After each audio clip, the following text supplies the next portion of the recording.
parvenu à quoi? Ah, j'en sais rien. J'en sais rien, mais je peux te dire que c'est un sentiment qui m'a parfois habité, comme si, ouais, c'est ça, j'étais parvenue à quelque chose. Ce ne sont que des illusions, mais je reconnais avoir adhéré à ces illusions momentanément. Et je sais que je ne suis pas un cas d'exception, que parmi les gens qui viennent ici et tous ceux qui ne viennent pas, c'est comme si on a envie d'atteindre quelque chose. Et un jour, par exemple, quand on est éveillé, moi je me rappelle que quand j'ai vraiment réalisé l'éveil, j'étais certaine d'être arrivée à quelque part. Il y a une place chouette. Et donc je me suis gargarisée de ça pendant un petit moment et c'était vraiment très chouette. C'était vraiment un très très bon moment. Et je ne regrette pas de l'avoir expérimenté de cette façon. Mais le problème des illusions, c'est qu'elles sont suivies d'une désillusion. Et quand j'ai commencé à vivre mes minces, mais je vis des trucs comme avant l'éveil, c'est pas la peine de s'éveiller si c'est pareil. Ben oui, il y a tout ce qui est différent, et ça c'est magnifique, mais il y a tout ce qui est pareil, et ça c'est la mauvaise nouvelle. Ce qui veut dire que c'est pas parce qu'on est éveillé que le travail est terminé, que tout est accompli. Je trouve que s'éveiller à qui nous sommes, c'est, on pourrait dire, franchir une belle étape sur le chemin spirituel. Dans notre humanité, il y a un chemin, il y a la temporalité, il y a des étapes. On peut reconnaître ça. Et quand on sort du relatif, qu'on arrive dans l'absolu, il n'y a absolument pas de chemin. Alors, c'est aussi vrai de dire qu'il n'y a pas de chemin que de dire qu'il y a un chemin. Et nous, les êtres humains, on expérimente les deux. Alors, sur ce chemin,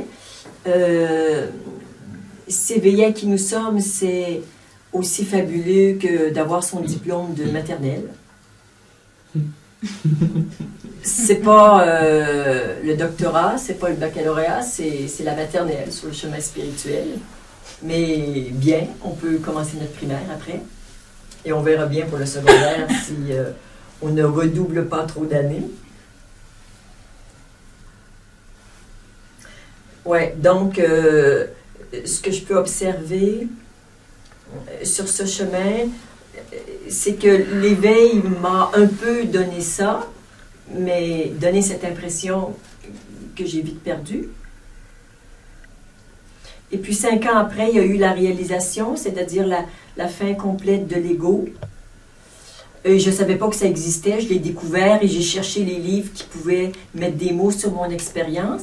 Et ben, j'ai dit chouette, comme je ne connaissais rien, mais je me dis, ben, je suis probablement au bout de quelque chose. Mais là, j'étais un peu plus méfiante, je me dis, mais peut-être pas quand même.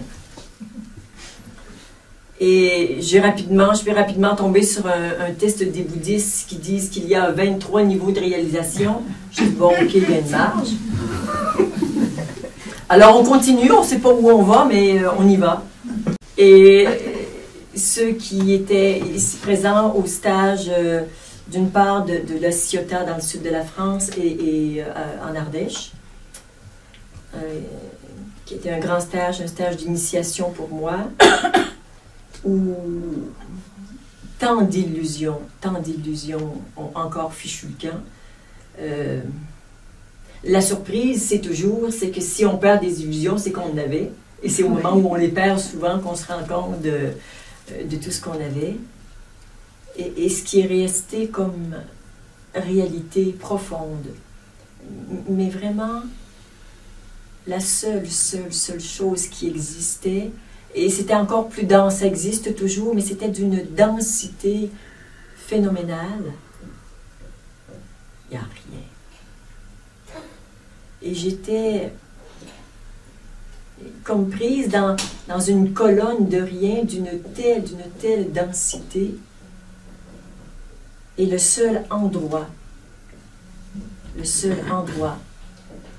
où il n'y a pas d'illusion, c'est dans ce rien. Et vraiment, je me rendais compte, mais avec une clarté incroyable, que pour sortir de ce rien et se projeter dans la manifestation, dans le film, là je dirais le film dans lequel nous sommes ensemble aujourd'hui,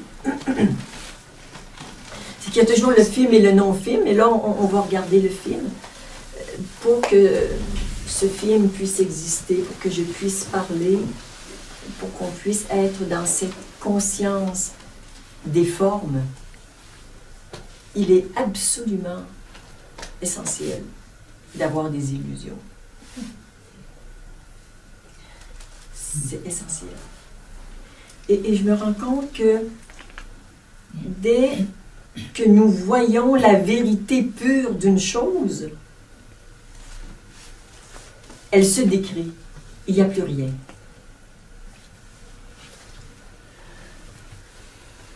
Et je le vois, j'ai été très attentive ces derniers mois sur le fait que pour faire une expérience de quelque chose, je dois me raconter un mensonge, je dois oublier quelque chose. Je dois oublier quelque chose.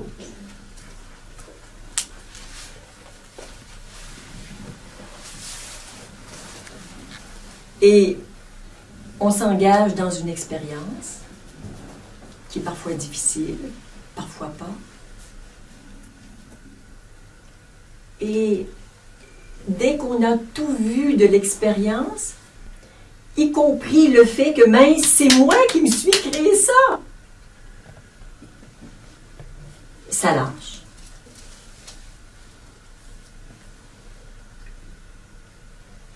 Et on passe à une autre expérience qu'on va créer de la même façon.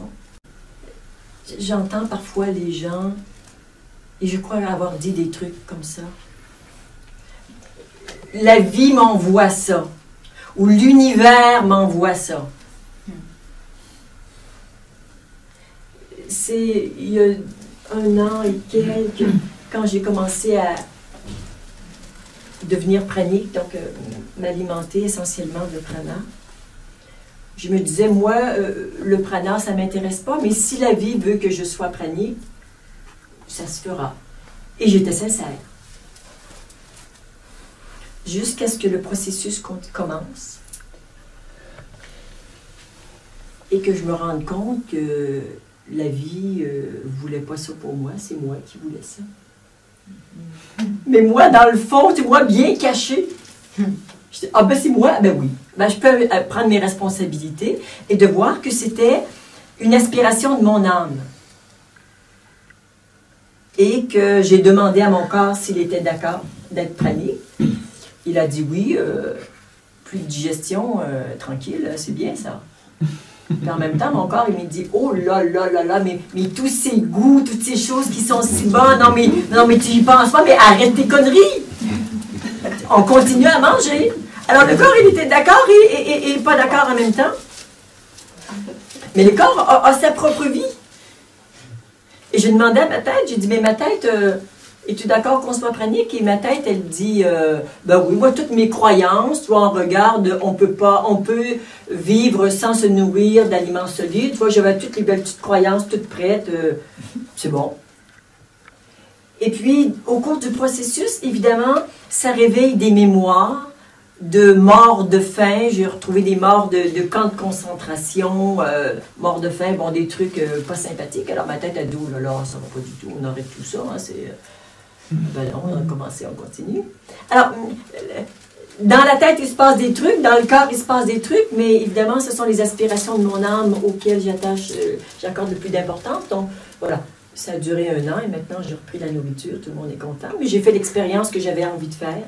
Et c'est important pour moi de le faire et d'aller au bout de ça, de me déconditionner de ce besoin impératif de manger. Donc, tout ça pour dire que c'est pas la vie qui voulait ça, c'est moi. je peux le reconnaître. Et quand je suis allée au bout de mon intention, ben, ce sont mes intentions, je peux les maintenir ou bien les arrêter dans la mesure où j'ai assez de conscience pour ça.